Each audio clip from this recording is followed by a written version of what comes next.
আচ্ছা শোনো তো, এখানে কি বানাইতাছি তোমরা প্রথমেই বুঝা গেছো। আমি এই আলুটা সিদ্ধ করে নিছি অনেকক্ষণ ধরে প্রথমেই। আর আলুর কাটা ভিডিওটা নিতে পারি নাই, ভুলে গেছিলাম। এইগুলা এখন সিদ্ধ করে আমি অনেকটাক্ষণ ধরে পানি ঝরাই নিছিলাম।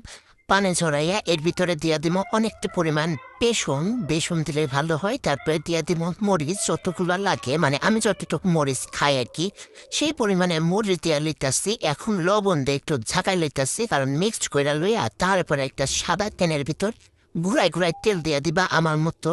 একটা দিয়া লিছি, কারণ এখন চাল সেদ্ধ হয় না, অত ধৈর্য কিছু আমার নাই।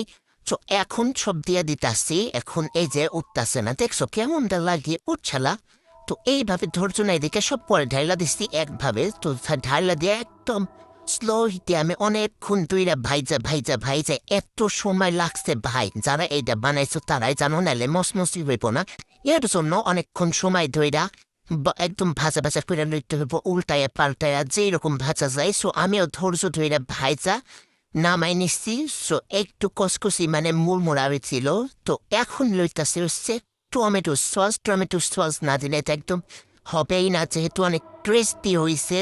এখনই আমি এখানে দাঁড়ায় এসে একটা মুখের মধ্যে দিছি, উফ সে টেস্ট, কারণ অনেকক্ষণ ধরে বাঁচছি।